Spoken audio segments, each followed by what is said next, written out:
Et pendant que depuis le 14 janvier, 30 jours, il y a marathon, il y a prière. Oyo wapi ezali dédicace l'année 2024 à la communauté des assemblées chrétiennes, voici l'homme. Oyo et Kumbamaka et Païa pasteur François Moutombo, voici l'homme représentant légal. Noko nangandi melanga que Nzambe azali au rendez-vous parce que na kati ya prière yango Nzamba pesa bango instruction.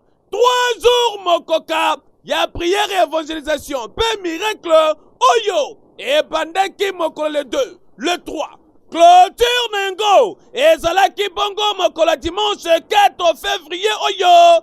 Avec Bana Nzambe. Oyo bautaki de partout. Pona koyeko participer na milulu yango. Kaka na thème principal. Les grandes montagnes seront aplanies de 15h à 20h. Noko nangandi melanga que louange, adoration, peko kumi sankolo et zalaki au rendez-vous awa. Na numéro 72 ya venu Kelembelembe na commune ya Kinshasa. Tala, marathon ya dédicace 2024. Ezali ko continuer noko nanga yeba que clôture. Et kozala bongo na palais du peuple mokolo le 17. Pe le 18 février oyo. Et si oyo wapi les représentants légal. Pasteur François Moutombo voici l'homme. Et longo na Nzambe tout. Ya communauté des assemblées chrétiennes voici l'homme. Ba kozala wana. Pona kokumi sankolo. Peko dédié année 2024 na maboko na ye. Bongo yo muto kanisaki que pasteur François Moutombo voici l'homme elongo na bana communauté na ye tout bako sangana awa te pona ko bondela nkolo peko dédié année 2024 na maboko na ye 3 jours elekana kitoko boye.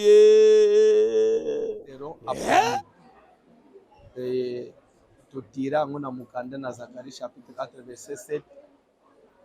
Ange azolo banazoro baben que c'est ici la parole que l'Éternel t'adresse, toi, Zorobabel, qui est une grande montagne. Devant Zorobabel, tu seras aplani, comme pour dire que s'il y a de grandes montagnes dans la vie, ces montagnes-là seront grandes, compliquées pour d'autres personnes. Mais pour Zorobabel, quelle que soit la grandeur des montagnes seront aplanies.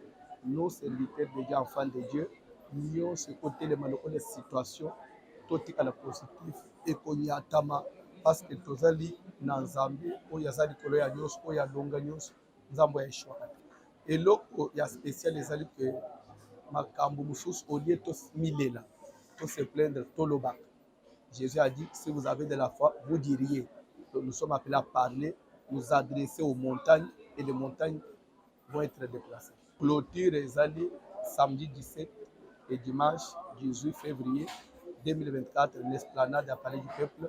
Mama Yanika Bozali, les grandes montagnes seront aplanies.